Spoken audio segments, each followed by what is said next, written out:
Asimismo, de pie, por favor, busquen tu Biblia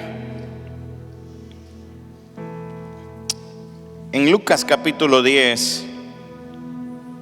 Ya la lectura fue leída previamente, pero nunca está de más volver a leer la palabra del Señor. Siempre ella nos va a hablar. Y hoy vamos por segundo domingo consecutivo a tratar una de las parábolas dichas por nuestro Señor Jesucristo.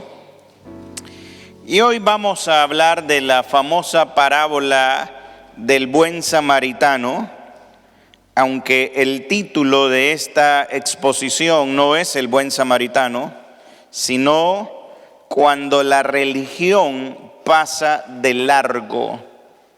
Así que ahí en pantalla tendrás los textos bíblicos. Si tienes tu Biblia, puedes leer tu Biblia, y si no, mira en pantalla los textos bíblicos, por favor. Lucas capítulo 10, verso 25.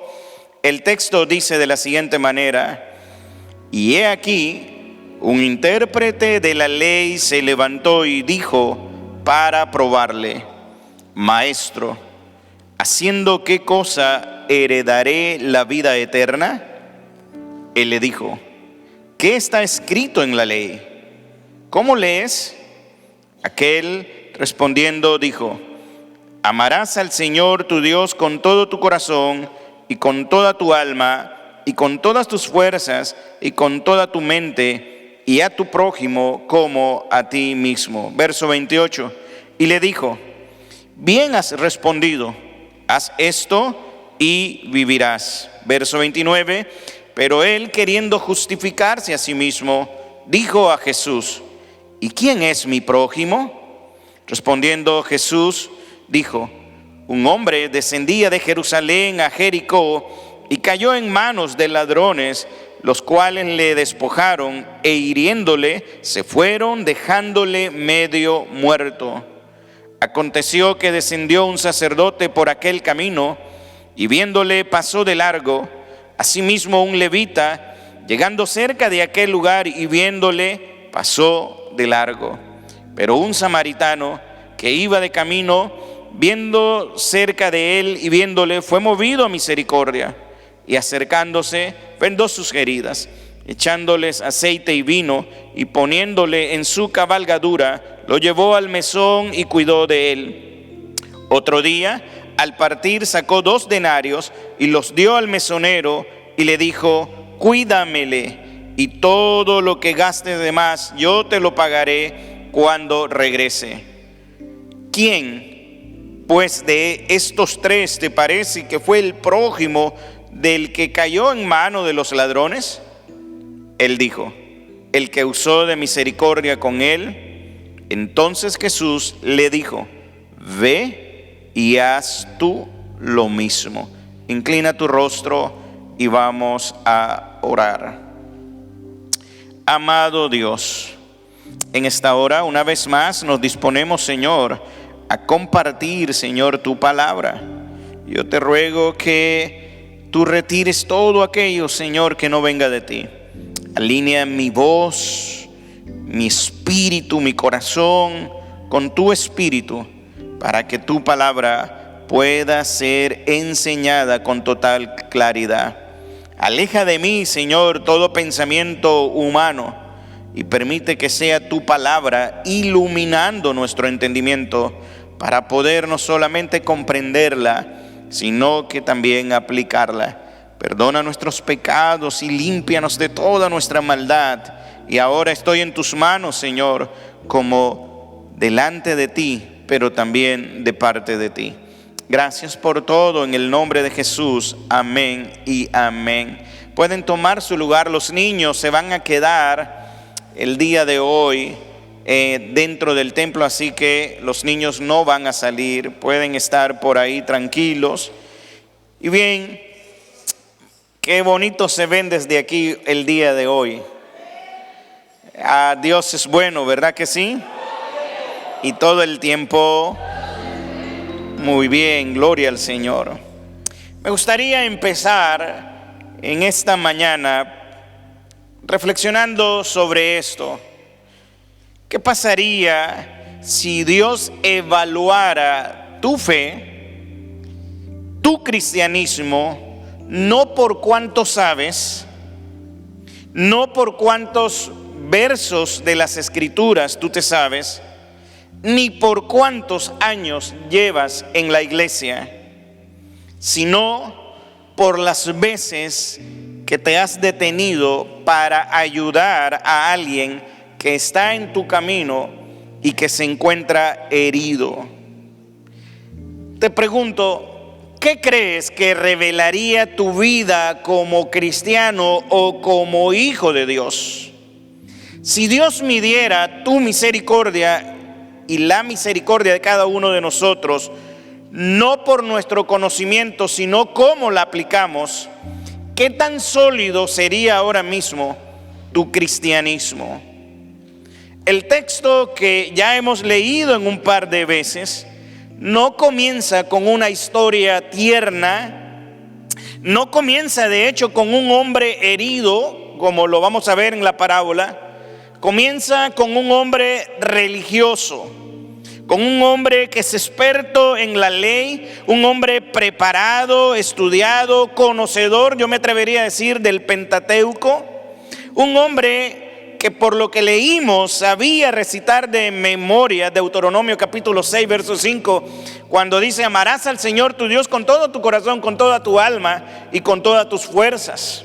También sabía Levíticos 19, cuando dice: amarás a tu prójimo como a ti mismo.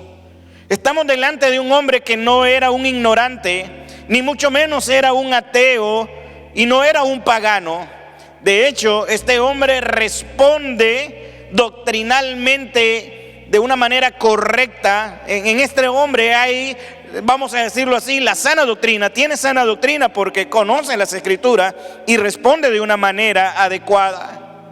Pero no siempre tener sana doctrina te hace ser alguien espiritualmente saludable. Puedes tener sana doctrina, creer la sana doctrina, pero puedes estar perdido espiritualmente. Puedes saber mucho de Biblia, pero no necesariamente estás viviendo el evangelio que Dios demanda que vivamos. Y esta es la historia que tenemos delante de nosotros. Él conocía el mandamiento del amor, pero vamos a ver que no lo ponía en práctica, ni mucho menos entendía el alcance de este amor. Este hombre, quizá como algunos de nosotros, defiende la verdad, pero tenía un problema: no practicaba la misericordia. A veces creemos que por saber mucha Biblia, recitar muchos versículos, somos espiritualmente saludables. Eso no te hace saludable espiritualmente, sino eso que tú dices recitar y que sabes no lo estás viviendo. Pero observemos que este hombre defiende la verdad, recita estos textos, pero no practicaba la misericordia. Ahora, mira lo que acontece en el relato de esta parábola, conocida popularmente como la parábola del buen samaritano. Jesús acostumbraba a utilizar parábolas para hablar acerca del reino de Dios y cómo éste debería de ser. Y en algunas ocasiones utilizaba personajes ficticios para ilustrar una verdad espiritual acerca del reino de Dios. Y aquí nos encontramos con esta parábola de Lucas capítulo 10. Y ve conmigo al verso 25, por favor, allá atrás. Ve al verso 25, a donde quedaste, para no perdernos.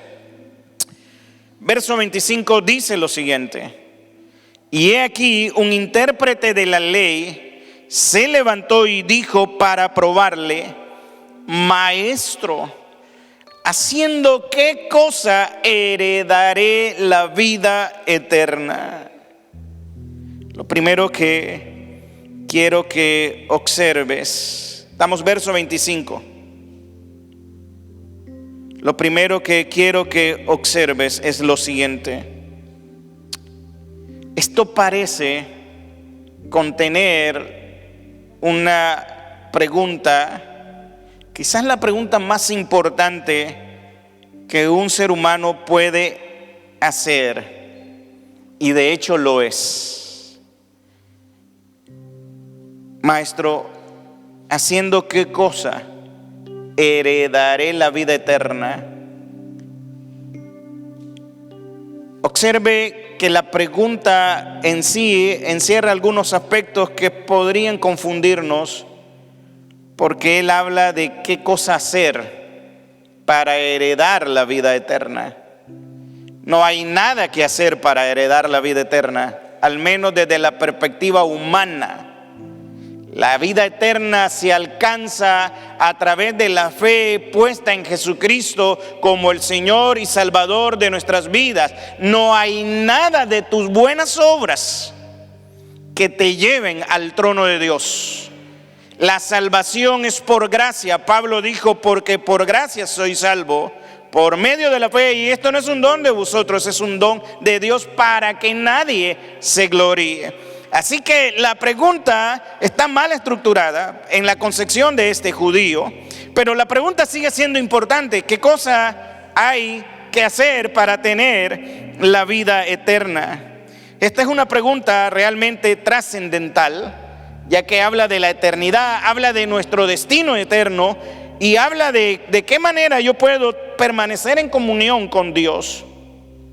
Pero esta pregunta no nace de alguien que hace una pregunta sincera de cómo obtener la salvación, sino que nace del corazón de un hombre que quiere poner a prueba a Jesús.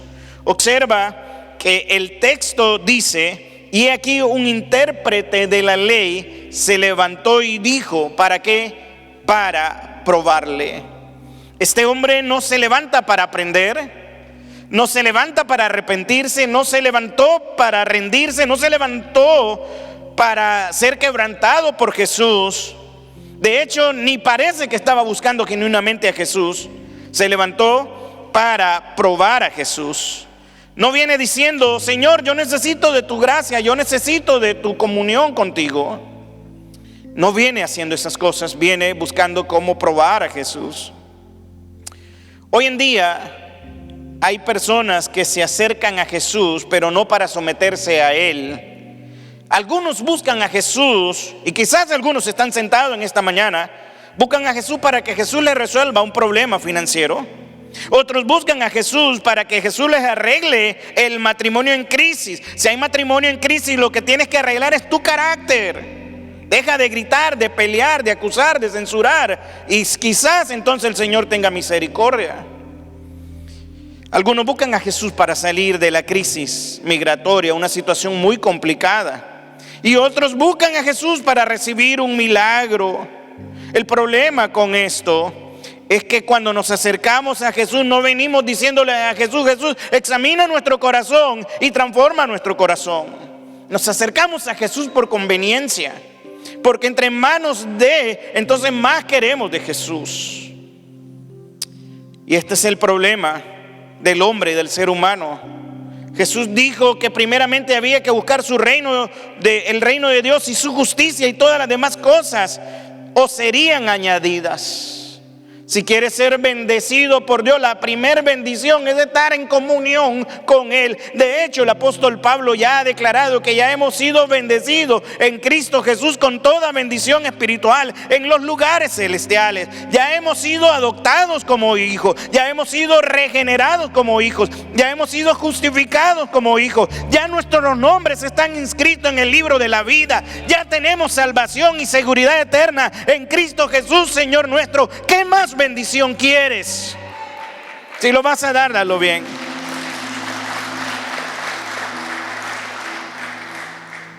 Los hombres se acercan a Jesús por las motivaciones equivocadas. Es el caso de este hombre.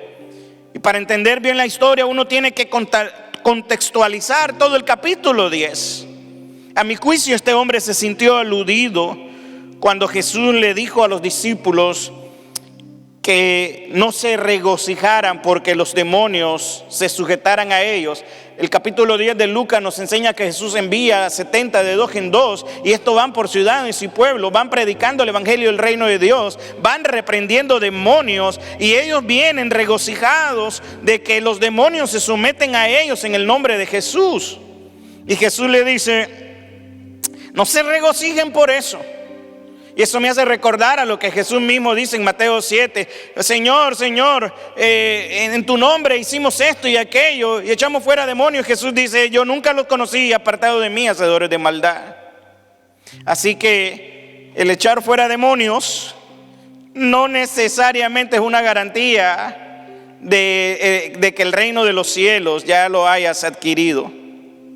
Y es interesante, observa esto, porque este hombre parece estar aludido, y usted lo puede leer en casa, en el capítulo 10 de Lucas, en todo el contexto. Los discípulos vienen regocijándose por haber expulsado demonios, pero Jesús le dice: regocíjense por esto, más bien, no se regocijen por echar fuera de demonios, regocíjense porque sus nombres estén escritos en los cielos. Por eso sí, regocíjense. Y la pregunta es: ¿tu nombre está escrito en los cielos? ¿O cuando allá se pase lista no vas a poder responder felizmente a tu nombre, porque tu nombre no está inscrito en el libro de la vida? Apocalipsis dice que el que no se halló inscrito en este libro fue lanzado a un lugar de tormento, y ya hablamos un poco de esto el domingo pasado. Así que este hombre está un poco aludido en la historia. Jesús viene y todavía continúa diciendo en Lucas 10:21, declaró que el Padre había revelado estas cosas a los pequeños y las había ocultado a los sabios. Este era un hombre intérprete de la ley. Y luego dice Jesús que los discípulos eran bienaventurados, porque muchos profetas y reyes desearon ver lo que ahora los discípulos miraban y oían. Y es en ese mismo instante, y usted puede leer la historia, en ese mismo momento que el intérprete de la ley se pone de pie y hace la pregunta para probar a Jesús, queriendo atrapar a Jesús. El texto dice: un intérprete de la ley se levantó y dijo para probarle, y le hace la pregunta. Pero mira cómo responde Jesús. Jesús responde con una contrapregunta. Verso 26. Él dijo: ¿qué está escrito en la ley y cómo lees? Observa lo que Jesús dice. ¿Qué está escrito en la ley? ¿Cómo lees? Este hombre era un intérprete de la ley, un hombre entendido de las escrituras. Jesús responde con una contrapregunta, pero en su contrapregunta Jesús no introduce algo nuevo, no rebaja el estándar, no suaviza el requisito, lo lleva directamente a la palabra de Dios. Y es que la palabra de Dios es el estándar para medir todo. Tus emociones no pueden estar por encima de esta palabra. Tus experiencias a veces sensoriales, si están lejos de lo que esta palabra dice, hay que revisarlas. Y Jesús lo lleva directamente a la fuente de vida, a su palabra. Y el hombre, obviamente conocedor de la palabra de Dios y de la ley de Dios, aquel hombre responde. Mira los versos 27 y 28. Andy, tienes que ir a los versos 27 y 28. Gracias. El texto dice: aquel respondiendo dijo: amarás al Señor tu Dios con todo tu corazón y con toda tu alma y con todas tus fuerzas y con toda tu mente. Observe la declaración que da este hombre. Habla de que el ser en su totalidad debe de amar a Dios, y también reconoce: y a tu prójimo como a ti mismo. Obviamente Jesús sabía que este hombre había respondido apropiadamente, y Jesús le dice: bien has respondido. El problema es que no es solamente saber esto, sino que tienes que hacer esto para vivir. A Jesús no le impresiona cuánto Él sabe. Lo que le impresiona es cómo vive y cómo lo hace. Observa que el intérprete responde correctamente. Podría haber sido un teólogo de la época, reconoce la palabra, la sabe, cita Deuteronomio 6:5, amará al Señor tu Dios, cita Levíticos 19:18, y a tu prójimo como a ti mismo.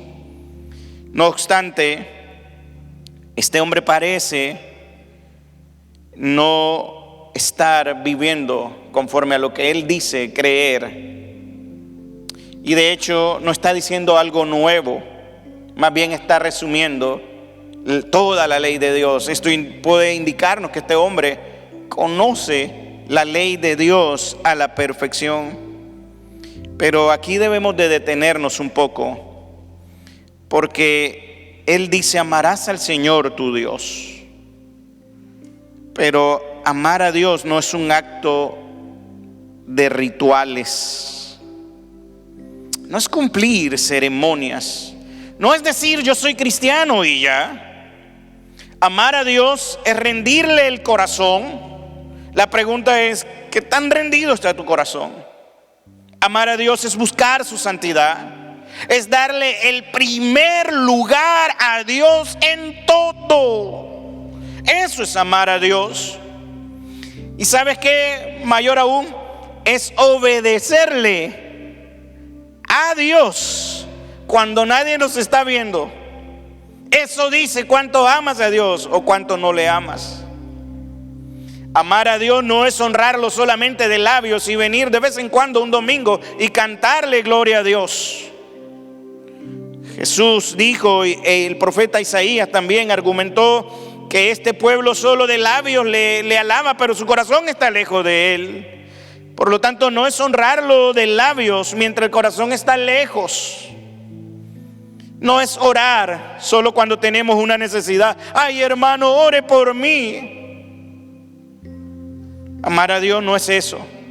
Es increíble que yo conozco incluso miembros de mi familia que se acuerdan de Dios cuando todo está derrumbándose. Cuando hay crisis económica, cuando hay crisis familiares, cuando hay enfermedades, cuando hay redadas migratorias. Ay, ore por mí, pero ¿tú dónde estás para buscar al Señor? Amar a Dios es buscarlo diariamente para tener comunión con Él. En estos días hemos hablado qué es lo primero que nosotros hacemos cuando nos despertamos. ¿Sabe qué? Y esto es algo que tiene que chocarnos. Abrimos esto, miramos lo que hay aquí. No nos detenemos a tener un tiempo de reflexión con el Señor. Al menos decirle: Señor, buenos días. Gracias, Señor, porque hoy hay un nuevo día. Tu misericordia se extendió en mi vida. Por eso estoy aquí, por eso estoy respirando. Cada día que tú te levantas, cada día que tus ojos son abiertos, es por la bendita misericordia de Dios, que no nos paga conforme a nuestras iniquidades. Bendita misericordia de Dios. Ahora, amar a Dios es alegrarse en venir a su casa. Yo me alegré con los que me decían: a la casa de Jehová iremos. Y no ver el congregarnos como una opción secundaria. Eso es amar a Dios. Amarlo es vivir con integridad. No aparentar lo que no somos, no vivir la doble vida. Eso es amar a Dios. Este amor de amar a Dios es vertical. Si decimos amar a Dios, este amor debe de producir algo visible. Porque el segundo mandamiento no es opcional, tiene que ser algo visible. Este amor es vertical. Me fascina quizás hasta cómo podemos ilustrar esto con la cruz. El segundo mandamiento es horizontal, no es opcional. Él respondió bien de amar a Dios. Después cita Levítico 19:18 y él dice: y a tu prójimo como a ti mismo. Y a tu prójimo como a ti mismo. Aquí debemos de ser honestos, ya que amar al prójimo no comienza con el desconocido en la carretera o el que está ahí pidiendo dinero, comida o limosna en la calle como un indigente. Creemos que eso es el prójimo. Sí, ese es el prójimo también. Pero el prójimo no comienza con un desconocido. ¿Sabes dónde comienza tu prójimo? Comienza en tu propia casa, comienza con tu propia familia, comienza en cómo le hablas a tus hijos, en cómo le honras a tus padres, en cómo interactúas con tu cónyuge.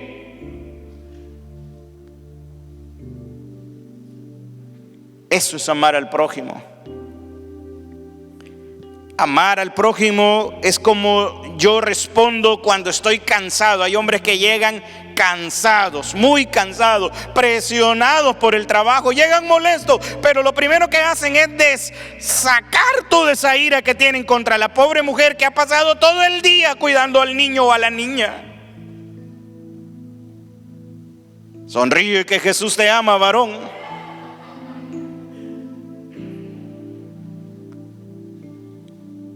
Ninguna mujer me ha dicho nada de esto. Por si acaso, ¿le dijiste algo al pastor? No, nadie me ha dicho. Pura inspiración. En cómo respondemos. Somos candil de la calle, oscuridad de la casa. Para los demás sí estamos, pero para los de casa no. La Escritura define el amor no como una emoción.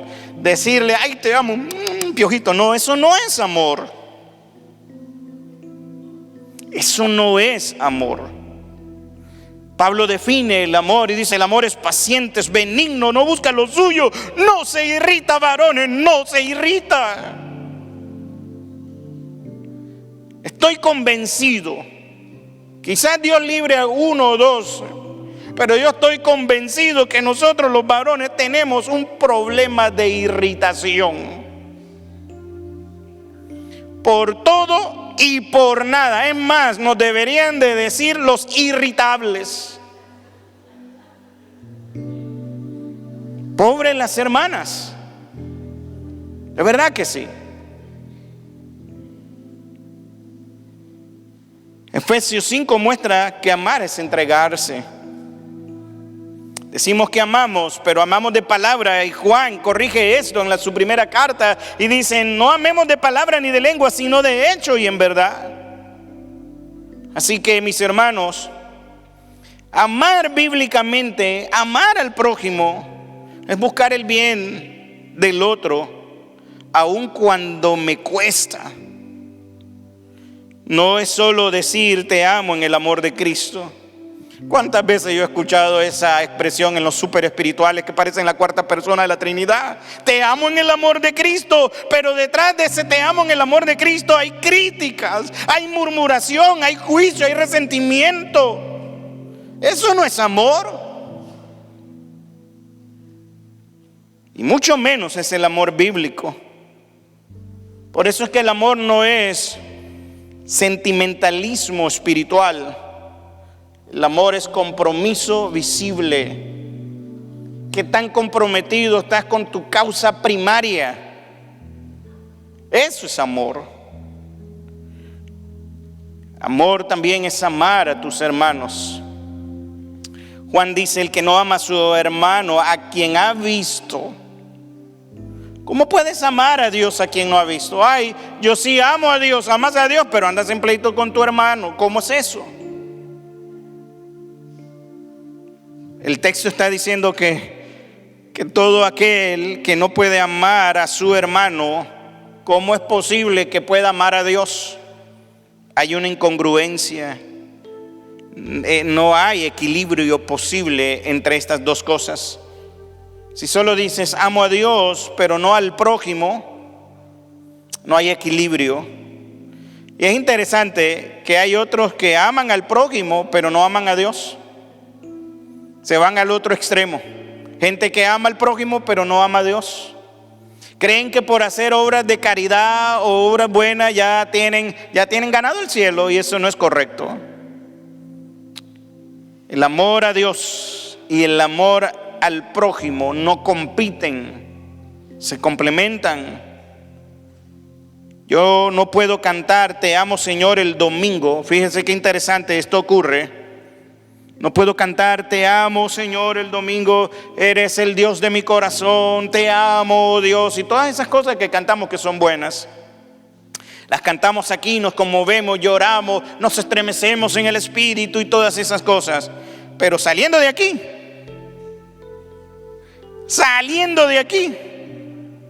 se arman unos rollos tremendos.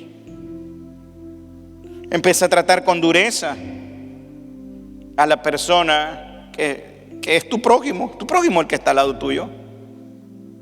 ¿Y qué decir del lunes? Y ya el jueves o viernes eso está ya, como dicen los cubanos, en candela.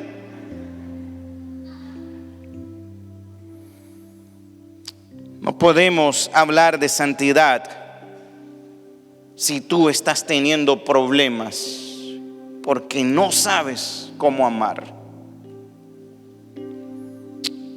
Toda la ley de Dios se resume en estas dos dimensiones, la vertical y la horizontal. El orden aquí es crucial. Primero, amar a Dios, ya que amar a Dios producirá un amor genuino hacia el prójimo.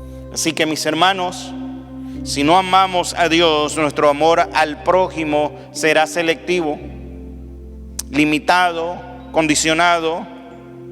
Y si no amamos al prójimo, nuestra declaración de amor a Dios es sospechosa. Y es ahí donde el intérprete de la ley de este texto quedó expuesto. Podía citar lo que es el amor, pero al parecer estaba limitando o intentando limitar el alcance de este amor. Jesús ya le había dicho claramente: hace esto y vivirás. Jesús no le dio una teoría, no le dio una discusión rabínica, le dio un mandato directo: hazlo, es decir, ama perfectamente a Dios y ama perfectamente a la persona con la que vives y con todos aquellos que te relacionan. Y aún más, la Escritura nos lleva a otro nivel: ama hasta tu propio enemigo. Es fácil amar a quienes nos hacen bien. Qué duro es amar a aquellos que nos han lastimado. Es difícil. A veces el Señor no escucha mi oración: Señor, ilumínalo, elimínalo, te lo llevas o te lo mando. No escucha esas oraciones el Señor. El Señor nos manda a amar. ¿Cómo estás amando? El mandamiento es directo. Jesús le dice: hazlo y vivirás. Este texto es un texto que atraviesa las generaciones. Mire por qué la historia está. El verso 29. Pero él, el intérprete de la ley, queriendo justificarse a sí mismo. ¿Cuántas veces nos justificamos en el hogar? Es que fue por culpa de ella. Es que es que la comida no estaba como yo quería. Es que la ropa no la planchó como yo esperaba. Es que llegué y la casa estaba un desastre. A veces tú estás en la casa y la casa está siendo un desastre porque tú no estás haciendo nada tampoco por arreglar la casa. ¿Amén o no amén? Las mujeres como que están, bendito sea el Señor. Pero él, queriendo justificarse a sí mismo, dijo a Jesús: ¿y quién es mi prójimo? Note algo, que el intérprete de la ley procuró justificarse a sí mismo. Quizás percibió que Jesús estaba diciendo que él no estaba cumpliendo la ley y que había fallado en amar a su prójimo, de modo que formula la pregunta, una pregunta lógica en el contexto de él, y dice: ¿quién es mi prójimo? Pero su actitud era de autojustificación. El texto dice: pero él, queriendo justificarse. ¿Qué problema es el querer justificarnos cuando sabemos que estamos mal? Porque tenemos un problema, no queremos perder, no queremos vernos mal. Este hombre no quería perder su reputación, no quería verse mal, pero se estaba autojustificando. Y déjame decirte algo de la autojustificación. Esta no nace ahí en este capítulo 10 del verso 29 de Lucas. La autojustificación es legendaria. Nació en el Edén con Adán y Eva cuando ellos pecaron. Adán lo primero que le dijo al Señor, ojo, y ese es un patrón que se vive repitiendo hasta el 2026. La mujer que me dice: ¿dónde estás tú?, le dijo el Señor. ¿Quién te dijo que estabas desnudo? ¿Por qué comiste de este árbol que te dije que no comieras? Ay, Señor, la mujer que me diste. Y las mujeres no se ríen mucho, que está peor todavía, porque la mujer reconoce que Satanás la engañó, la serpiente me engañó, andaba hablando con el diablo. ¿Se da cuenta? El hombre se ha autojustificado a través de la historia. Y es un impulso natural del ser humano. Cuando el estándar de Dios nos confronta, no siempre nos quebrantamos. Muchas veces nos defendemos. Queremos justificar nuestras actitudes señalando a otros. Queremos explicar nuestras omisiones. Queremos suavizar nuestras fallas. A veces, y esto es algo tremendo, llegamos al punto de llamar bueno a lo que Dios ha llamado malo. Y lo más peligroso de esto es que en el caso de este hombre podemos usar la misma palabra para querer autojustificarnos, para poder incumplirla. Este hombre no ignoraba las escrituras, la conocía, la citaba correctamente. ¿Quién sabe en qué seminario o instituto o universidad se había preparado, no? Quizás de la escuela de Hillel, una de las más famosas. Hay muchos que nos hemos preparado en instituciones y conocemos la palabra, la citamos, la predicamos, pero quizá muchas veces no la vivimos. Él la estaba usando para protegerse, pero no para arrepentirse. Jesús le dice: haz esto. Y él, en lugar de decir: Señor, no puedo, ayúdame, ten misericordia de mí, se autojustificó y le pregunta a Jesús: bueno, ¿quién es mi prójimo? Y lo que le está diciendo a Jesús es: redefinamos los límites. ¿Hasta dónde llega mi responsabilidad? ¿A quién estoy obligado a amar?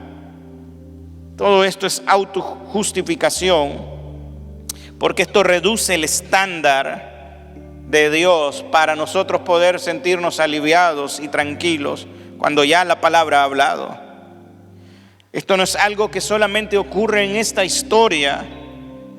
Esto llega hasta nuestros días.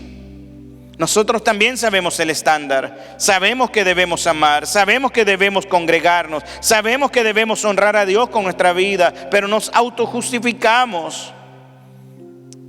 Y cuando el estándar nos empieza a incomodar, buscamos razones. Hay personas que dicen que no vienen al templo por temor. ¿Temor a qué? ¿Temor a qué? Temor a la complejidad de lo que hay en la ciudad con la cuestión de las redes migratorias. Esto es una realidad. Hay miedo, hay incertidumbre, pero ese miedo no te detiene para ir al trabajo. Ese miedo no te detiene para enviar a tus hijos a la escuela. No te detiene para irte de parranda a fiestas, a recreaciones o a reuniones sociales. Pero al templo, que quizás es el lugar más seguro, no vienes. Pero dices amar a Dios. Pero no vienes.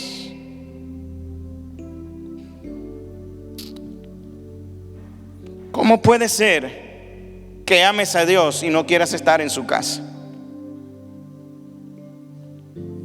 Esto es duro, pero es la realidad. Y no estoy minimizando los temores reales.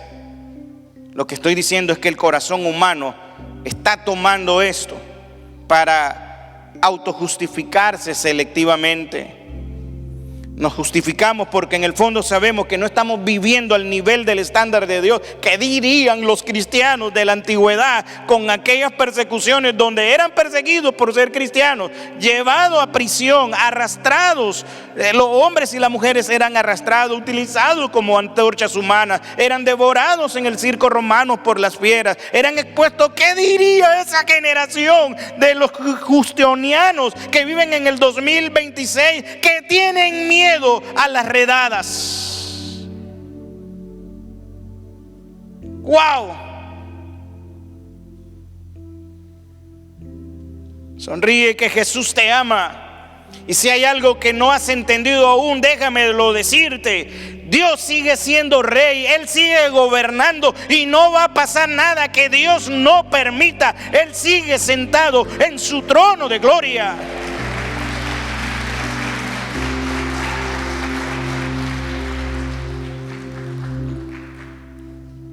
El intérprete sabía que no amaba a Dios con todo su corazón, porque amar a Dios no es citar Deuteronomio 6:5, no es tampoco citar Levítico, no es saber el Pentateuco. Por supuesto, como no amaba a Dios como debía de haberlo amado, tampoco amaba al prójimo como a sí mismo. Porque amar al prójimo no es discutir quién debe ser mi prójimo, como le hace la pregunta a Jesús, sino es detenerse cuando alguien sangra. La autojustificación es el refugio de los religiosos. En lugar de decirle él a Jesús: Señor, yo he fallado, le decimos: bueno, depende, Señor. En lugar de clamar por gracia, queremos redefinir el estándar de Dios. El hombre intentó proteger su imagen, y como intentó proteger su imagen, Jesús le cuenta la parábola. Y es ahí donde entra esta parábola, la historia del buen samaritano. Y esta parábola no está diseñada para responder una curiosidad teológica o académica o legislativa de la ley hacia este hombre. Esta parábola fue diseñada para desmantelar cualquier tipo de autojustificación. Este hombre, en cierto modo, estaba queriendo discutir sobre la ley, pero nunca la ley de Dios ha sido dada para discutir. Más bien dice Pablo que fue dada para revelar nuestro pecado, dice Pablo en Romanos 3:23 y Gálatas 3:12, 3:20 de Romanos y Gálatas 3:12. Y aquí comienza la parábola y vamos a ir rapidito porque el tiempo apremia. Verso 30. Respondiendo Jesús dijo: Un hombre descendía de Jerusalén a Jericó y cayó en manos de ladrones, los cuales le despojaron e hiriéndole se fueron, dejándole medio muerto. Wow. ¿Quién puede atreverse a alegar contra Jesús? Jesús responde magistralmente a este hombre con esta parábola y empieza describiendo un camino real, familiar para los oyentes de esta parábola. Un camino real como era el camino de Jerusalén a Jericó. Este era un camino que tenía un descenso abrupto de más de 1000 metros y un trayecto aproximado entre 27 y 28 kilómetros. Un terreno rocoso con cuevas y con escondites para ladrones. A veces estas cuevas eran usadas para que los ladrones se escondieran. No estamos hablando aquí de una fábula. Estamos hablando de un escenario histórico real que existía en los tiempos de Jesús. Jesús dice: un hombre es asaltado. A este hombre lo asaltan, lo despojan, lo golpean, lo dejan medio muerto. Y yo no quiero decir esto, inyectarle nada al texto. El texto no lo dice y tampoco creo que es el énfasis del Señor. Pero cuando pienso en este hombre, todos los que vivían en esa época sabían del peligro de este camino de Jerusalén a Jericó y viceversa. De hecho, era un camino conocido como el camino de sangre. Y yo me pongo a pensar, wow, es posible que este viajero haya sido un necio irresponsable, porque viajó por la ruta entre Jerusalén y Jericó, una ruta que era extremadamente peligrosa, y decide irse por ahí. Pero esto es interesante porque quizás algunos de los que oyeron esta historia dirían: qué hombre más imprudente, qué semejante imprudencia a la de este viajero. Esta imprudencia no merece ningún tipo de ayuda. Pero no es lo que Jesús está tratando de decir, sino todo lo contrario. ¿Cuántas veces le hemos dado la espalda a alguien porque hemos considerado está ahí por su propia decisión? Se lo advertí, está ahí, lo dejamos, no lo ayudamos a levantarle. Y esto me hace reflexionar en cuántas también personas necias e imprudentes en la vida van ahí exponiendo y destruyendo sus cuerpos por andar donde no deberían de andar y por hacer lo que no deberían de andar haciendo.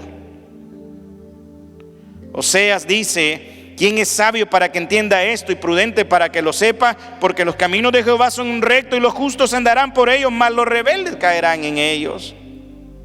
Pero bien, la historia nos dice que a este hombre lo dejaron como medio muerto.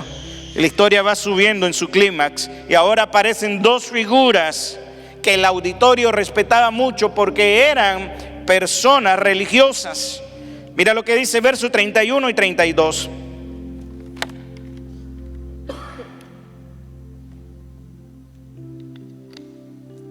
El texto dice: aconteció que descendió un sacerdote por aquel camino y viéndole pasó de largo. Asimismo un levita, llegando cerca de aquel lugar y viéndole, ¿sabe qué hizo?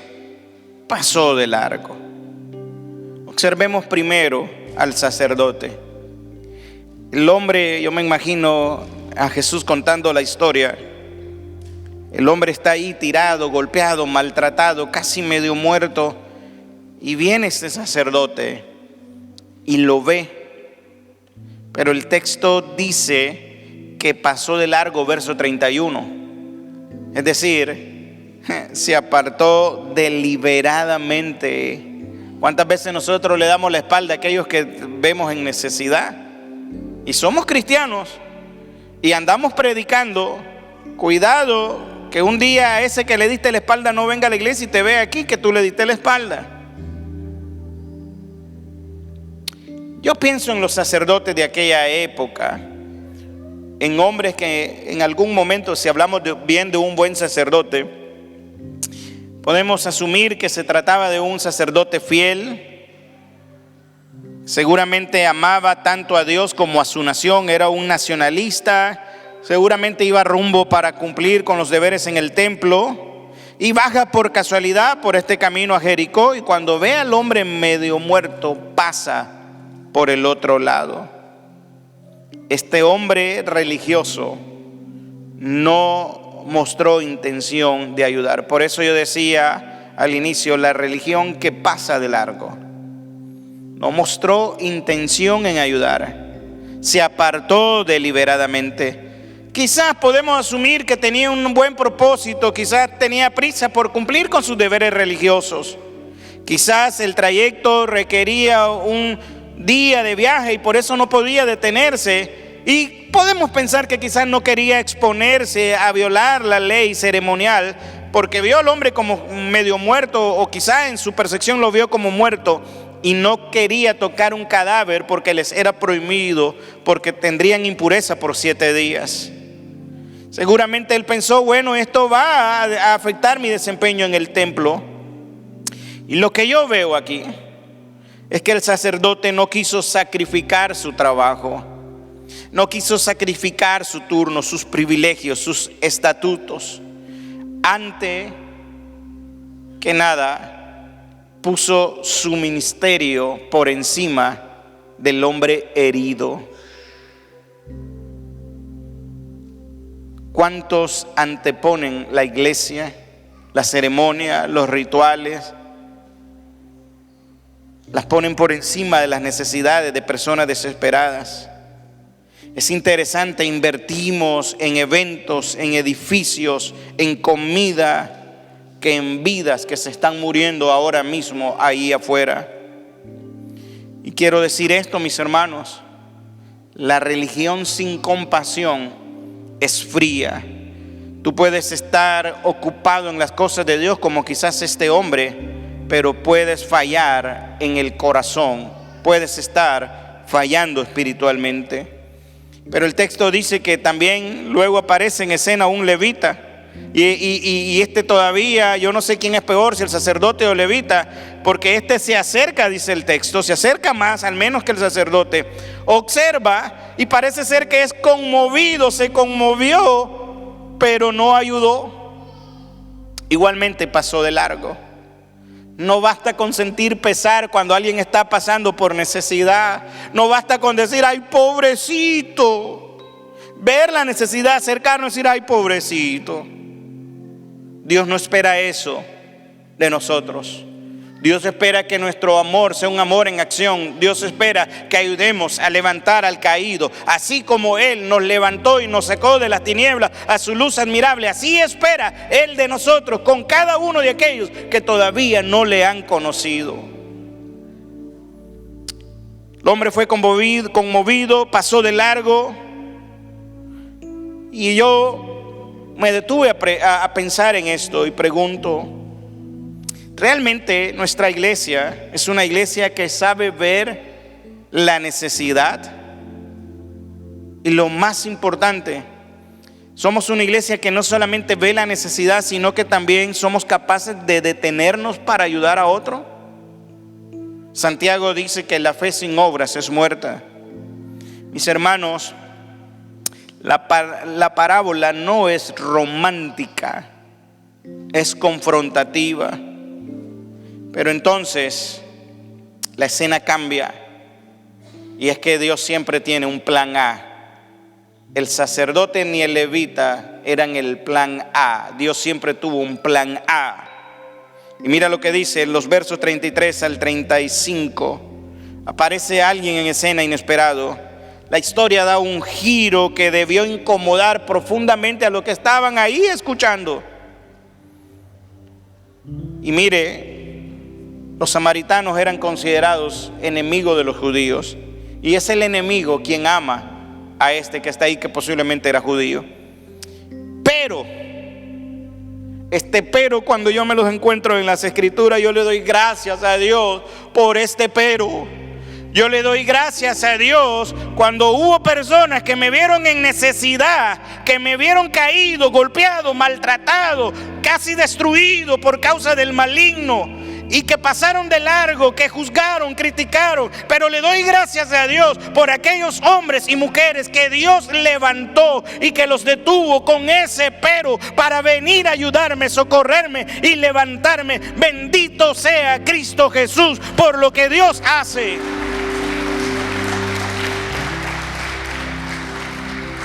El texto da un giro, pero wow, el menos esperado, el menos indicado, un samaritano que iba de camino, vino, se acercó a él, no pasó de lejos, se acercó a él y viéndole, no solamente se conmovió, fue movido a misericordia. Y mire qué lindo, y acercándose, wow, qué lindo es, qué alivio se siente que cuando nos encontramos en situaciones difíciles tenemos a alguien ahí que está con nosotros. Este hombre, movido a misericordia, se acerca, vendó sus heridas, echándoles aceite y vino, y poniéndole en su cabalgadura, lo llevó al mesón y cuidó de él. Otro día, al partir, sacó 2 denarios y los dio al mesonero y le dijo: cuídamele, y todo lo que gastes de más yo te lo pagaré cuando regrese. El texto dice: un samaritano, el enemigo histórico, el despreciado por los judíos, el hereje. La historia nos dice, y en el texto encontramos también indicios de que los judíos y samaritanos se evitaban, se odiaban, se excomulgaban mutuamente. Pero este hombre, al verlo, fue movido a misericordia. Y aquí está el corazón de la parábola. No fue movido por obligación, fue movido por compasión. Observe que se acerca, venda las heridas, pone aceite, lo monta en la cabalgadura, lo lleva al mesón, paga, sacó de su dinero, pagó, prometió cubrir cualquier gasto adicional. No fue una emoción pasajera, fue un compromiso concreto. Y aquí debemos de detenernos como iglesia y preguntarnos: ¿cuándo fue la última vez que el amor nos costó algo? ¿Cuándo fue la última vez que el amor me costó tiempo, comodidad, dinero, reputación? Pablo dice en Romanos 13:18 que no debemos de ver nada sino el amor. El amor es lo único que debemos de ver. El samaritano no discutió teología, practicó misericordia. Pero Jesús aún no había terminado con la historia. Ahora regresa al experto de la ley y le hace una pregunta que destruye la excusa de este hombre. Mire lo que dice versos 36 y 37. Le dice: ¿quién pues de estos 3 te parece que fue el prójimo del que cayó en manos de los ladrones? Él dijo: el que usó de misericordia con él. Vuelve Jesús otra vez. Entonces Jesús le dijo: ve y haz tú lo mismo. Jesús pregunta: ¿cuál de estos 3 fue prójimo del que cayó en manos de los ladrones? Note el cambio. Mientras el experto pregunta: ¿quién es mi prójimo?, Jesús dice: ¿cuál de estos 3 actuó como prójimo? No es una cuestión de identificar categorías, es una cuestión de revelar carácter. El experto de la ley no puede ni siquiera decir el samaritano. Él dice: el que usó de misericordia. Mire todavía el corazón como está, no puede decir un samaritano. El que usó de misericordia. Y Jesús concluye y dice: ve y haz tú lo mismo. Este es el mensaje. Ve y haz tú lo mismo. Si dices amar al Señor tu Dios con todas tus fuerzas, con toda tu alma, con toda tu mente, con todo tu corazón, y dices amar al prójimo, entonces ve y haz tú lo mismo. Pero ojo, ponte de pie.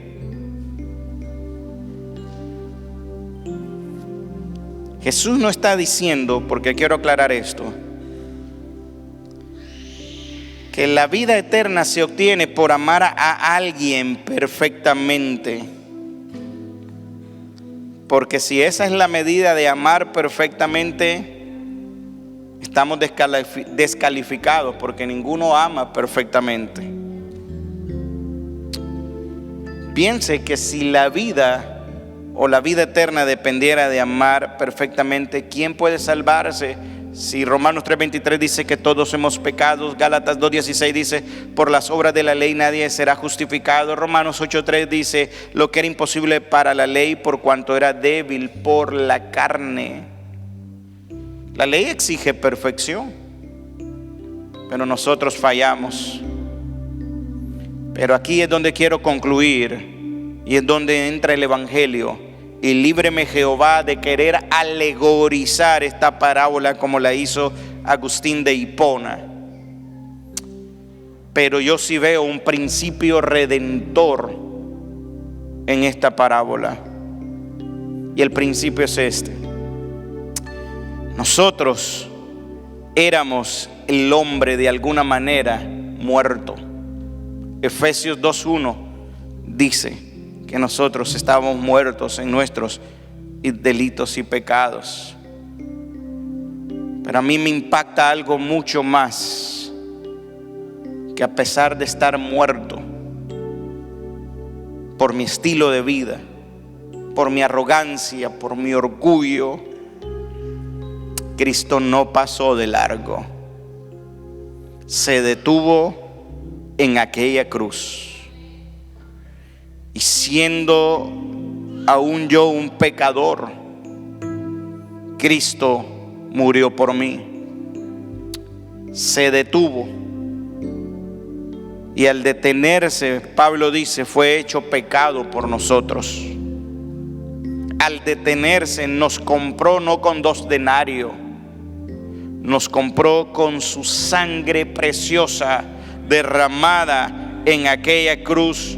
Nos redimió de la maldición de la ley y expuso a los principados y a las potestades, los avergonzó públicamente cuando triunfó en aquella cruz.